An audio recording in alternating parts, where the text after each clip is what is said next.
Hey you guys, it's Little Black Belt here. I'm bringing a video to you because this is a topic that I know a lot of people ask questions about, a lot of people aren't really sure about, and that is making credits in Heroes and Generals. A lot of people want to know, because some of the stuff in here is quite a grind as far as credits go. They want to know, how can I make credits fast? How can I make a lot of credits per match and be able to buy the guns, tanks, whatever that you want to get for your soldiers. Camos are another thing that can be quite expensive. If you look at some of the more expensive options, and Germans have a camo that costs over 700,000 credits, which is insane for a camo. A lot of people ask, how am I going to get credits fast? How am I going to be able to grind? What's the best way to grind? And I'm sorry to say that there's really no secret to it. But I do have a couple tricks that I know work that I can share with you so that you can hopefully make that grind a little easier on yourself. Now, the first tip I can give you is going to be the one that nobody wants to hear, and that is veteran membership. Now, veteran membership is a way for you to get credits fast, a little faster than you would without it. You can see I have a membership active right now. I don't normally, but I am on a break from school right now. I'm a college student, and I'm on a break from school, and so I had a little bit more time to play over the break than I would normally during the school year, and so I thought it was worth it, you know. But I don't normally, and I get along fine, and you can get veteran membership with credits, but you know, if you could afford it with the credits, you probably wouldn't be watching this video. Nonetheless, I'll go over it with you. There's a couple bonuses to having a veteran membership, so we'll go take a look at it. It gives you access to an extra combat badge, which can be helpful for some soldiers. Having two is always better than having one. 25% ribbon XP gained, 100% rank XP gained. If you play war, you might be interested in the 75% war fun gain. And the one that we're most interested in for this video is the 25% credit gain. So you'll be gaining 25% more credits per match than you would without a veteran membership. So let's take a look at the cost here. There's three different options for you. There's a 24-hour, a 30-day, and a 90-day. The 24-hour veteran membership, I really wouldn't recommend that you waste your time with. I have bought it in the past. It is the cheapest option, but it is not the cheapest per day. You're paying 76,000 credits for 24 hours worth of membership, and let's be honest, you won't play this game for 24 hours straight. If you do, well, maybe you do, but that's pretty crazy. I've never played this game for 24 hours straight. I would throw my keyboard and computer out the window if I had to play this game for 24 hours straight. But that's going to run you 76,000 credits or 450 gold. And it's a little enticing because you think, I'll spend 76,000 credits and I'll rank up faster and I'll get more credits. But you have to think, in order to make credits with this option, you have to make more than 76,000 credits in the time that you have this membership. So in 24 hours, you have to make more than 76,000 credits, which isn't that hard to do, but it is going to require you sitting at the computer for a little bit. So this is more of like a weekend warrior option. Now the other two options, the 30-day we'll go over first, is gonna run you 600,000 silver. It's quite a price to pay for 30 days of membership, but it does come out per day to be a lot less than the 24-hour option. So if you were to take this 600,000 silver and span it out over 30 days, that's going to run you 20,000 credits per day. Now, you can't pay for the membership each day. You have to pay it in the lump sum. But if you were to look at it, it's a better price to pay per day than the 24-hour veteran membership. 76,000 silver versus your 20,000 silver. It's a lot less. And also that 2,400 gold for those 30 days is going to run you 80 gold per day, which is a lot better than 450 gold for one day, so that is an option. And then finally, the 90-day, the insane amount of silver that's going to take if you would like to buy that with silver, 1,720,000 credits. That's a lot. Also, 4,800 gold. Now, the deal isn't that much better per day than say, the 30-day option. If you were to span that out over 90 days, that's going to run you 19,111 credits per day and 53 gold per day. So the gold is a little bit better because essentially it's double what you're paying for the 30-day, but you're getting 3 times the amount of membership. The credits isn't as good of a deal when you compare it to each other, but it is slightly less. But yeah, so 53 gold versus 80 gold, it's a little bit better deal. That is an option for you. But like I said, a lot of people aren't really interested in this option. They want to know how to increase the credits without veteran membership. And so I do have some tips for you for that as well.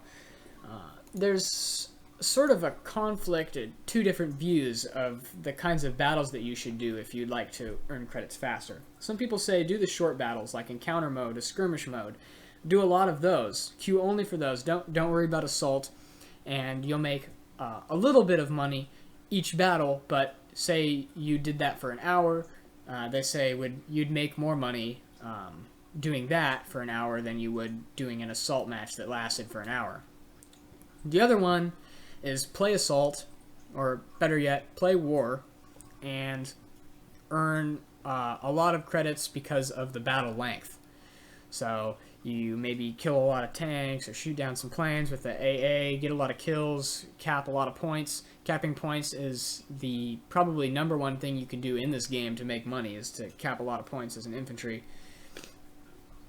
It's going to net you a lot, and it's really not a hard thing to do. If you come in at the beginning of a match, you pretty much have 1 or 2 cap points that are given to you without any effort from the enemy to stop you. So that is one thing that you should be focusing on doing in matches if you'd like to make more money. Personally, I tend to stick with the play the assault or play war, and that's going to net you some more credits, just due to the fact soldier salary plays into part of it. So if you have a really long battle, say you have a battle that lasts an hour long, you're going to be paid a certain amount based on your soldier's rank for that hour. Plus, assault matches have tanks, planes, other stuff that you can blow up to earn you some more credits. So I tend to think that the longer battles can earn you more, also because you're not sitting in a queue or sitting at the loading screen like I am now in between battles. You're just constantly playing that whole time. So that is one option for you to think about. Just play assault or play war or something like that. There's sort of a misconception that playing war is going to automatically increase the amount of credits that you gain, and I don't think that's really true. War gives you a bonus to your rank XP earned, and I believe to your ribbon XP as well, so you're getting more XP, and you're also earning the war funds, which is the currency for the strategy part of this game. But that doesn't do you any good as far as credits go. You can't spend war funds on weapons, only on assault teams. So war doesn't necessarily make you more money. That's sort of a misconception. On to weapon repairs, and this is a huge part of making money in this. Reducing your repair bill as much as possible, because in this game you pay to repair your weapons and your mods, you pay to refill any explosives that you use, you pay for the vehicles that you spawn, and that goes for tankers and fighter pilots as well. You're going to pay a certain amount to spawn that vehicle, and some vehicles come cheaper than others, just like some weapons are cheaper than others. So I'd like to point out some weapons that are especially expensive to use in this game. So to start, the bazooka and the Panzerschreck. They're handy for blowing up tanks, but you're going to use a lot of money to fire them. So say you'd like to fire the bazooka. Each shot that you make from the bazooka is going to cost you 467 credits. It's not a whole lot, but think about if you need to fire that thing 3 times, 2 times to kill a tank. That's going to come out to over 1,000 credits automatically, like that. So think about that. And the Panzerschreck is even more at 800 or 481 credits. So slightly more expensive than the bazooka. Not necessarily a whole lot more, but it is slightly more expensive. Tank nades are also come out to be pretty expensive. So the RPGs, the lawn darts, or the sticky grenades, you can see I have the sticky grenades right here. These come out to be pretty expensive as well, at 380 credits per nade. So if you need 3 of those to blow up a heavy tank, you're going to be paying over 1,000 credits to blow up that one tank. That's going to be kind of a hefty price. Cheaper option could be the H3s, which are going to run you 260 credits per little H3 nade mine thing that you use. To my knowledge, you can blow up every tank in this game with only 2 of them, or less. So that's a cheaper option for you. However, with the H3s, you actually have to run up to the tank and place it on the tank. You have to be physically right next to the tank to do it, which can, in some situations, be a little harder to do than using a bazooka or a tank nade. But a lot of times, using H3s isn't too bad, and it is a cheaper option for you. The AP mines, so we're talking the anti-personnel mines. I'll pull one up for you. There's one for each faction. The US version here is the M2A3, that's anti-personnel mine. These things, and it's the same cost for all of them across all the factions, are very expensive. We're talking 1,042 credits per mine. Okay, so you may get 1 kill with this mine, 1 infantry kill, and it's not going to make up the credits that you lost just placing the mine. So they're very expensive, and I wouldn't recommend using these. I don't even have it bought. I've never used these across any of the factions. I don't have any of them, so I really don't recommend you use them. They don't give you that much out of them. You don't get much XP or credits really, so I wouldn't recommend using those. They are quite expensive. 1,042 credits is more than the cost it takes to spawn a Pershing, so think about that. One little mine versus a Pershing. It's pretty crazy. The anti-personnel nades are a little cheaper. We're talking like the Mark IIs, stuff like that, the RDGs. They're a little cheaper. They come in at 153.5 credits each. There's one that's a little more expensive. That's the M24 Frag. That's going to be 183.5 credits, but still not too bad. However, I typically don't waste my time with them. I don't usually find a situation where I need them that much, and I just don't prefer them, but they are an option.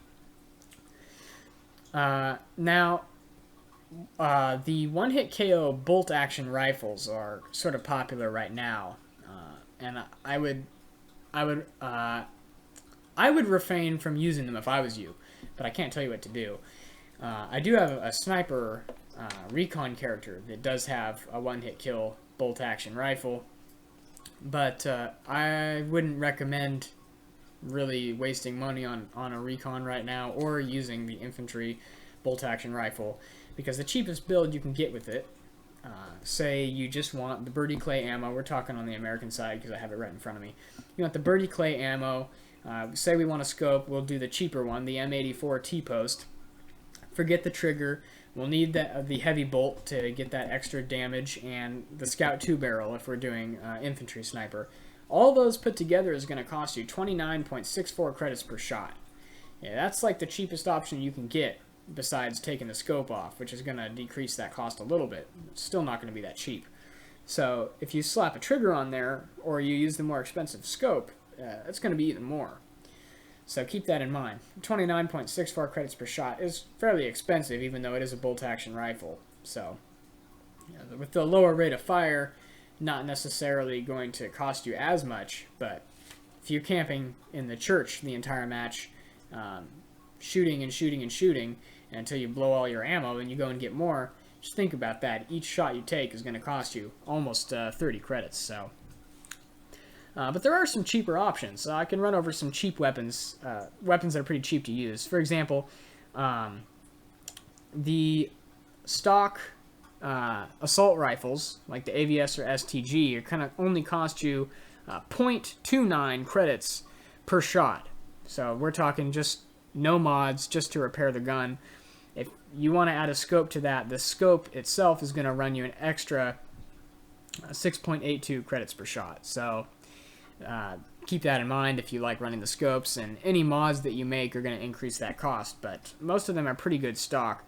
The M1, M2 carbine is a little more expensive than the AVS or the STG, coming in at 0.31 credits, so we're talking, 0.02 difference, but still, it's not that big of a difference, but it's slightly more expensive. And the carbine now really doesn't offer much over the Thompson after the nerf, so stock Thompson, the M1A1, is going to run you 0.13 credits. We're talking a 600 RPM Thompson. If you want to bump it up to the 800 RPMs with the marksman trigger and the light spring, that's going to run you 5.08 credits per shot. So a little more expensive, and it will be more expensive per shot than the M1, M2, so keep that in mind. Unless, of course, you have the trigger and the spring on the M1, M2, then that is going to be greatly more expensive than the Thompson. So the starter rifles, if you would like to use a starter rifle, the cheapest 2-hit kill option you have is using the sniper ammo or something like the Birdie Clay, the high damage ammo with the Scout 2 barrel. So if you're using, say, the Match M72 ammo, or the equivalent for the others, I can't remember, the German I know is like the Anschutz Patron SS, and the Russian I think is the 7N1 sniper ammo, I think is the equivalent. And the Scout 2 is the same for all factions. So that's gonna get you a 2-hit kill build for your starter rifle. We're talking the M1 Garand, the SVT-40, or the G43. The cost per shot there is a 9.66 credits per shot. Now that seems higher than the SMGs, and it is, but think about it. The SMGs, you're going to be firing a lot more shots than you will be with a starter rifle that's semi-auto. You have to press the mouse button, pull the trigger for each shot, whereas the SMG is a spray and pray. So those credits are just going to be flying out of your gun, essentially. So that's a pretty cheap build for a starter rifle, 9.66 credits per shot. If you want to add a scope to that, it's going to be 16.48 credits per shot. And then any mods beyond that, say you want a trigger or a spring, something like that, it's going to run you even more. But just know that the cheapest build for you without a scope is going to be 9.66 credits on those starter rifles. Another option, the MP40 with a marksman trigger and light spring is going to run you 5.05 credits. It's not cheap, certainly, but it's not overwhelmingly expensive either. A stock M1919, I think, for the Americans is a pretty good option, coming in at 0.15 credits per shot, completely stock with no mods. The MG42 for the Germans is going to run you 0.114 credits. The MG34, on the other hand, is going to be a little bit more expensive at 0.18. And finally, the DP28 for the Russians, or if you have it, for the Americans, that's going to run you 0.14 credits per shot, completely stock. So those are some options for you. Avoid pistols if you can, because they are very, very expensive to use in this game. I'll give you an example. The revolver, let me switch to my tanker here because he has it without the barrel. So this is a pretty good setup for the M1917 revolver for the Americans. You're gonna really want the United Defense Super P Plus in this, because that's gonna bring you up to that 50 damage that allows you to two-hit kill people without heavy set in this. It's a very, very good gun. In order to raise that RPM to max it out at 480, you're going to need a trigger. I use the highest RPM trigger and the light pistol spring to bring it up to that 480 RPMs.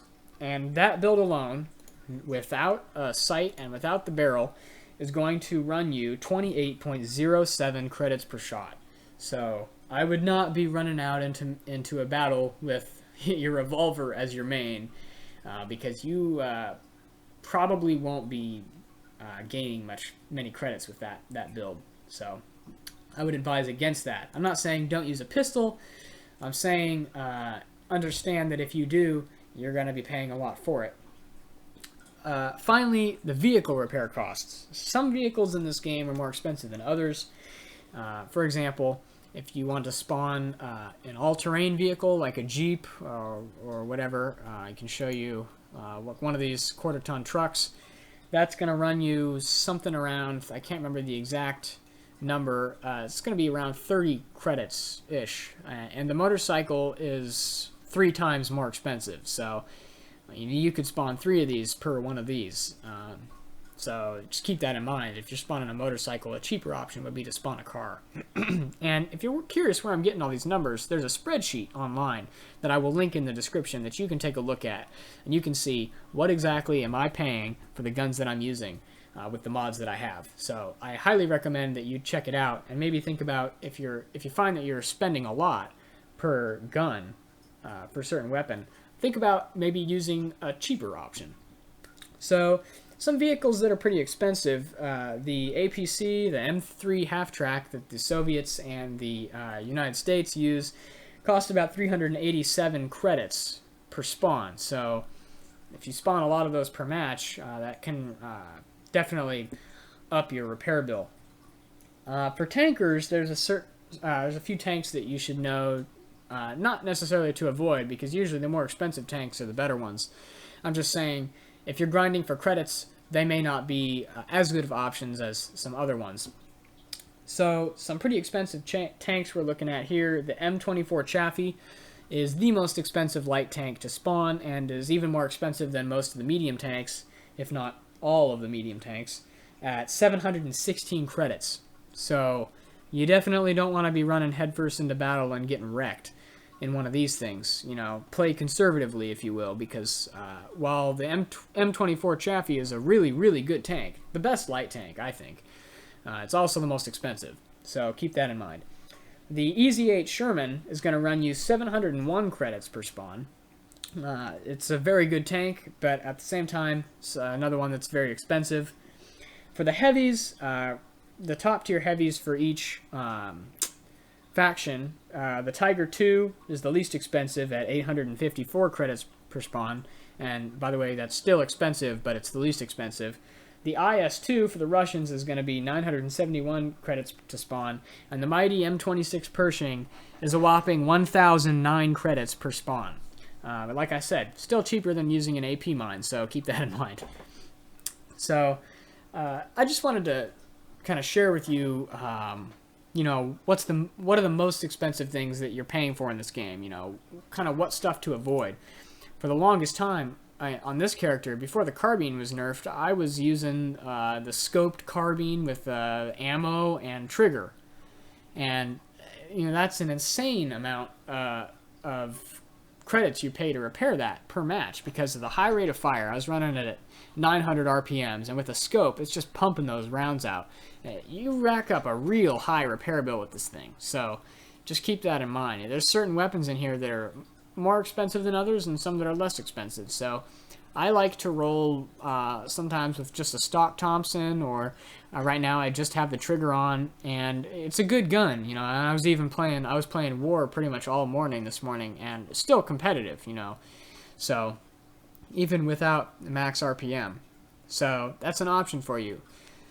Just keep in mind, I'm not saying don't use these weapons. I'm just saying understand that when you do, you're paying a lot for them, okay? So maybe it would be beneficial to you if you're seeking to grind credits to not use the most expensive things. So that's going to about wrap up this video. I don't have much else to say other than I hope everybody is having a great time. Right now I'm on break from college, so I'm planning to get a stream up in the next 2 or 3 days as soon as I get back to my apartment.